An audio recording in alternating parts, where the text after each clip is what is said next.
தலைப்பில் இன்னைக்கு ஆர்டி ஃபிட்னஸ்லேருந்து ஒரு சமூக விழிப்புணர்வை நமக்கு கொடுத்துருக்காங்க அப்படின்னா அதுக்கு நம்ம வந்து ஆர்டி ஃபிட்னஸ்க்கு ஃபஸ்ட்டு ஒரு கிரேட் சல்யூட் கொடுக்கணும்.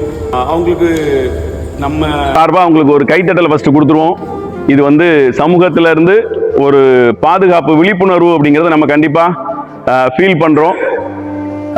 இங்கே நம்ம ஜிம்முக்கு வர்ற எல்லாருமே அந்த ஒரு சகோதர மனப்பான்மையோடு பழகிறோம் அப்படிங்கிறதையும் நம்ம கண்டிப்பாக சொல்லி ஆகணும்.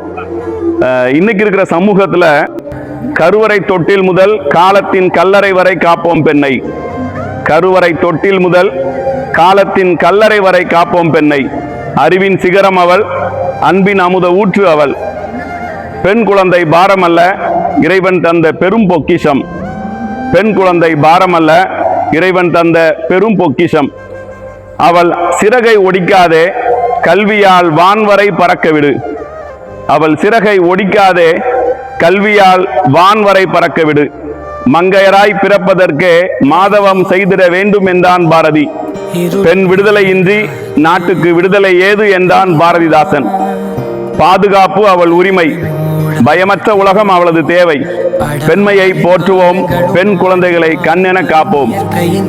ஒரே ஒரு விஷயம், சந்தோஷ் சுப்பிரமணியம் படத்துல இப்ப கூட என் கை உங்க கைக்குள்ளதான்ப்பா இருக்குன்னு சொல்ற மாதிரிதான் இன்னைக்கும் பெண்களோட நிலைமை இருக்கு. நிறைய பெண்கள் பாதிக்கப்பட்டிருக்காங்க அப்படிங்கிறத ஒரு அவேர்னஸோட அவர்களுக்கு ஒரு கண்ணீர் அஞ்சலி செலுத்தணும் அப்படிங்கிற ஒரு நோக்கத்தோடு தான் இதை ஏற்படுத்தி இருக்காங்க. யாரெல்லாம் இந்த கரண்ட் சிச்சுவேஷன்ல பாதிக்கப்பட்ட ஒரு சில +2 மாணவிகள் நிறைய பேர் பாதிக்கப்பட்டிருக்காங்க, அவர்களை நாம நினைக்கிறோம், அவர்கள் சைட்ல நாங்க நிக்கிறோம் அப்படிங்கிறதுக்காக தான் இந்த ஒரு பெரிய முன்னெடுப்பை அவங்க எடுத்திருக்காங்க. அதுல பாதிக்கப்பட்ட ஒவ்வொருத்தருக்காகவும் நம்ம கண்ணீர் அஞ்சலி செலுத்த வேண்டியது நம்முடைய கடமை.